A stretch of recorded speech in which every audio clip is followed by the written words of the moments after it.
یو شپه سلطان محمود غزنوي په خپل آرام ځای کې پروت و چې ناڅاپه یې سترګې وغړېدې.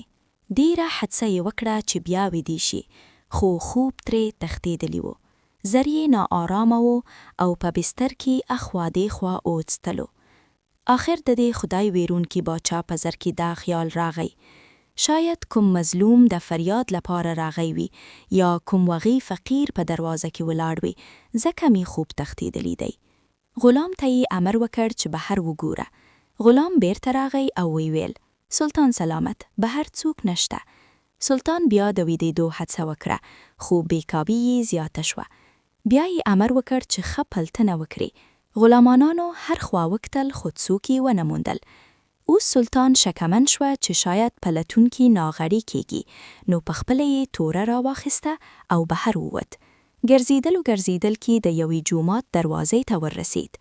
له دننه څخه د اسویلو او ژړا غږ راتلو. چې نږدې وررسید، ویې لیدل چې یو کس په سجده کې پروت دی، ژاړي او دا شعرونه وایي: ای هغه چا چې د غم ذلت دې نه دی لیدلی، ته زموږ له غمه څه خبرې؟ ته هره شپه زموږ د بخت په څېر ویده یې، ته د بیداري له درده څه خبرې؟ بیا یې ویل: که د سلطان دروازه بنده ده، څه پروا کوي؟ د سبحان الله تعالی دروازه خو خلاصه ده. که محمود ویدې دی نو خیر دی، زما رب خوبه شکده. دا خبره چې سلطان واورېده، مخکې ورغی او ویل: له محموده ولې ګیله کوي؟ هغه خو ټوله شپه ستا په لټون کې ناآرامه ده. وایه، چا در باندې ظلم کړی؟ هغه سر یې په ژړا وویل: یو درباري زما عزت پامال کړی دی. هغه په نشه کې د شپې ناوخته زما کور ته راځي او زما د میرمنې پر عفت لاس اچوي. که تا انصاف ونه کرد، نو د قیامت په ورځ به زما لاس وي او ستا ګریوان. دا خبره چې سلطان واورېده، د ایمانی غیرت و شاهي ننګ له امله خولې پرې راخلی. وی فرمایل: هر کله چې هغه راغی، سمدستي ما خبر کړه.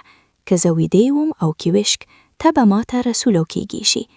بله شپه هغه مظلوم دربار ته وررسید. سلطان سمدستي وسله راواخیسته او ویل: څه چې د دې شپې ښکاري پسې ورشو. کور ته چې وررسېدل، سر یې ځای وخشود.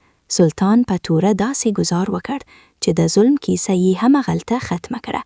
بیا یې مظلوم راوغوست او وی پوسد: اوس له محموده راضي یې؟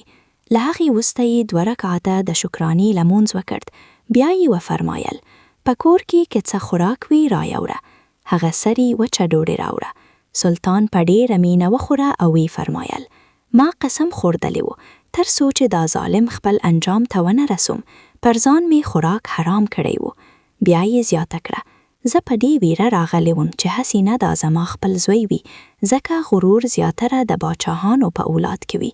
کله می چې ولیدل هغه پردی و، نو د الله شکر می ادا کړه.